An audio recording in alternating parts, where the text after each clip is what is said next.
Ladies and gentlemen, fight fans all around the world, let's talk some boxing. You're watching What You Need. You know, sometimes people say, well, why did Floyd Mayweather fight Andre Berto? Why didn't he fight Keith Thurman, Sean Porter, Danny Garcia, Landy Lara?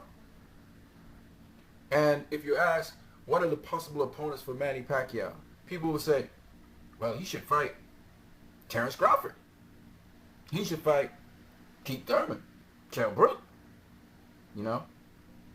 Now, I want to show you something that you may have overlooked.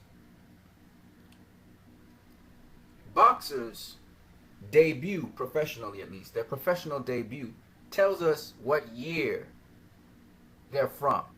Just like the class of 2000. Era is actually denoted by when a boxer has begun his career. And I like BoxRec because it's able to give us that information. So for instance, Andre Berto, he debuted December the 4th, 2004. See it right down here, right? And a contemporary of Andre Berto would be Victor Ortiz. And guess when he debuted? He debuted June the 4th, 2004. So he debuted the same year as Andre Berto. So guys who clustered together in the year 2004, 2005, for instance, would be of the class 2004, 2005, even though they may not have been in the same division. The Olympic team, the 1996 Olympic team, or class of 1996, included Floyd Mayweather, Fernando Vargas, Antonio Tarver, just to name a few of the names. They're in different weight classes, but they all are of the same year. Well, this is the same thing in boxing. This is how you can determine eras, by looking at guys in the same year. So let's say, for instance, we're looking at the class of 2004, 2005. We know Victor Ortiz is in that class. We know Andre Berto is in that class. We know Timothy Bradley is in that class. We know Marcos Maidana is in that class. Devin Alexander is in that class. Again, the class of 2004, 2005. Amir Khan is in that class, the class of 2004, 2005. Saul Canelo Alvarez is in that class, the class of 2004, 2005. However, Danny Garcia is not in that class. He's in the class of 2007. Keith Thurman's not in that class. He's in the same class as Danny Garcia, 2007. Sean Porter's not in that class. He's in the class of 2007. Landy Lara is not in that class. He's in the class of 2007, 2008. What I'm trying to tell you is, these guys are in a different era.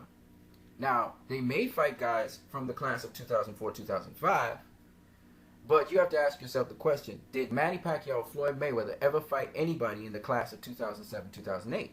And the answer to that question is, in the case of Manny Pacquiao, yes, he faced Chris Algieri of the class 2008.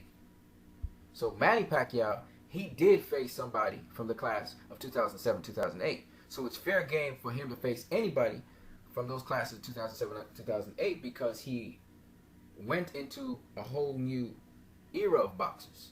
If he hadn't fought Chris Algieri, he would have been fighting up to fighters in the class 2004 to 2005, as Brandon Rios is a contemporary of Timothy Bradley, Canelo Alvarez, Victor Ortiz, Andre Berto, Amir Khan, Marcos Maidana, because he's of the class 2004 to 2005. However, Manny Pacquiao fought Chris Algieri, which opens him to debutants from the year 2007 to 2008, of which Terrence Crawford belongs. However, Floyd Mayweather has never fought an opponent of the class 2007 to 2008. He's fought opponents from the class 2004 to 2005. And so any outstanding opponents from the class 2004 to 2005 are people that are fair game. Because if you've gone into an era and you fought one person in that particular era, then it's fair game that other people from that era fight you. But to clean out an era means you have to fight almost everybody in that era. And there are two right now supreme boxers in the class of 2004-2005 that Floyd Mayweather Jr. has not faced. And those two boxers are Timothy Bradley and Amir Khan. Pacquiao, Marquez, and Mayweather are from the class 1995 to 1996. So when you look at different opponents and you're thinking about cleaning out eras, you have to look at what era you step into. If Floyd fights somebody from the era 2007 to 2008, then it's fair game that anybody in that era, if he wants to clean out the era, face him. If he hasn't faced anybody of that era, 2007 to 2008, then it's fair game for him to tie up and close up the era that he has been in, the last era he's been in, which in this case is 2004 to 2005, those debutants. When we're looking at future opponents for Manny Pacquiao, I would say this, that Manny Pacquiao has the whole allotment of opponents from 2007, 2008, all the way back. So Manny Pacquiao can face Terrence Crawford, he can face Keith Thurman, Sean Porter, Danny Garcia. I mean, Manny Pacquiao can face everybody because he opened the door when he faced Chris Algieri to that era. However, I would suggest that Manny Pacquiao face somebody from the 2004-2005 era just to tie up loose ends. And Timothy Bradley happens to be working with Top Rank, and he happens to be of the 2004-2005 era, or Amir Khan, and try to just kind of close off the loose ends of that era. He may not face Amir Khan, he may face Timothy Bradley, or he may not face Timothy Bradley, he may face Amir Khan. But those are the two I would think of facing. And the thing about Timothy Bradley, he's currently the WBO World Welterweight Champion, so that's, to me, a better way to go out. If you could go out as a world champion, there's that possibility of being that at the end of his career. I believe he should just have this last fight as a farewell fight like Juan Manuel Marquez is about to do, and call it a wraps. You know, if he wants it to be with Timothy Bradley, that's a hell of a fight to end your career with, and, you know, go out on a high note if you can. So that's my take on it. You guys have a great one.